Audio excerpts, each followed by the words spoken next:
Standing next to me is the legend, the graceful queen, Colleen Cosmo Murphy.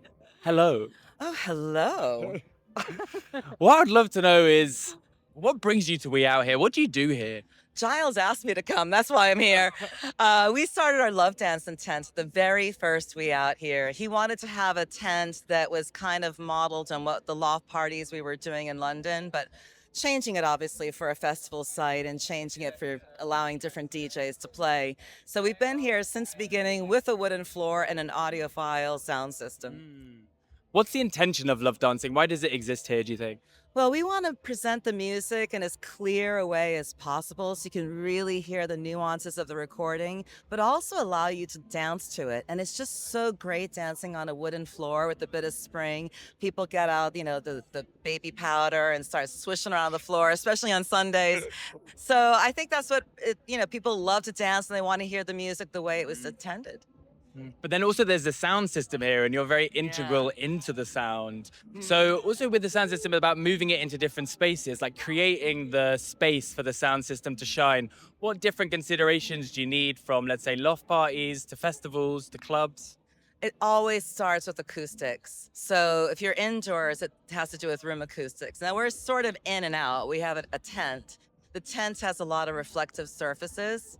So that, and the sound will bounce off of that. So that's why we have lots of cloth draping along the ceiling. And also so it's not just hitting the top of the tent and making weird singing sounds, because that's what frequencies will do.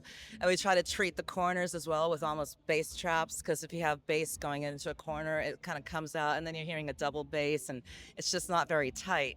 So the room acoustics are really important. So we think of tent acoustics here, and we do have some of the, flaps open as well, so the sound can just kind of escape somewhere. So it's always about, the surfaces and where the sound's going to go and how it's going to travel, what it's going to hit, if it's going to bounce off.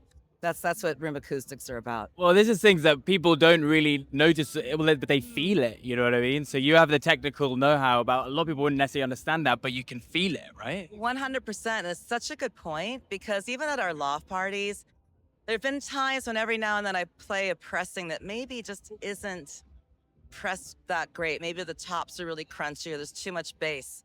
It's absorbing the other frequencies and almost like sucking the life energy out of it. So, when you play a record like that, I just notice the energy will dip.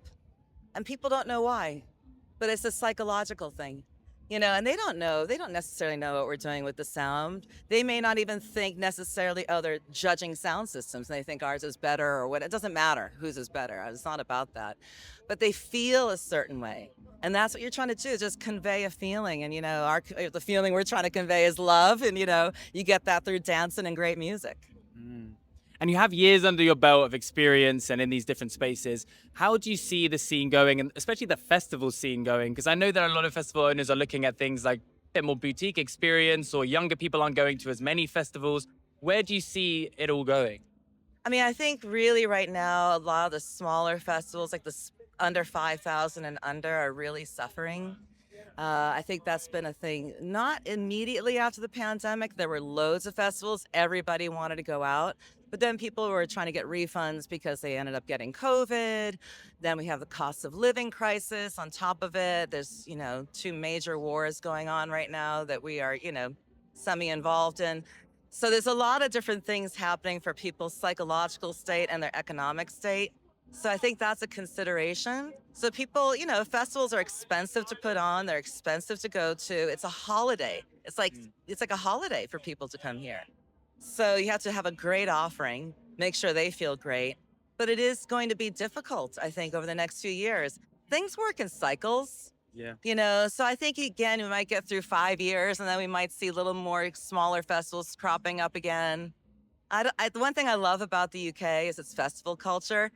The Brits just are not afraid to camp, even in mud and rain, just to hear some great music and hang out in a field. And I have never experienced any other country with the same passion. But you're saying it's moving in cycles. Like, there's a lot of friends that I've kind of got that have started very micro festivals, and Nice.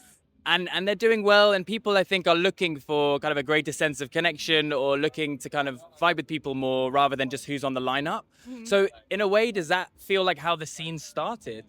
Absolutely. I mean, that what you're saying with micro festivals, the people that are throwing that are not doing it for money. They're just doing it for fun. And that's like the free party festivals that started in the late 1980s with the Travelers. Then the rave scene got integrated into that and they were partying together. So that was like a kind of a hippie kind of scene as well going on, indie as well, in a kind of a DIY punk attitude. People that are doing micro festivals are doing it just because they want to. So it's really their mates and their mates' mates. Yeah. And that's how you start to grow a great community. So who knows what will happen to those festivals later, or even if they have those ambitions, it doesn't matter. But those are very, very necessary. And also you're an interviewer, right? You've done many interviews, you've met many legends. What's some of the most or what is the most iconic interview that you've ever done? I'll put you on the spot here, okay? Brian Eno. Okay. Yeah. Wow. What was so special about that? Well, I was a huge Brian Eno fan. I remember first hearing him on the radio when I was 16 on a radio station in Boston called WBCN, and I heard Babies on Fire. And then I realized he was on the first couple of Roxy Music albums, and then I went into his ambient stuff, and he is just an interesting mind. And I had a great interview with him, and I finally listened to it again because it was on DAT, and I listened to it, I transferred it a few years ago during the pandemic, and I listened to it again, and I was kind of cringing, thinking, oh, it's gonna be my 25-year-old self. What did I say?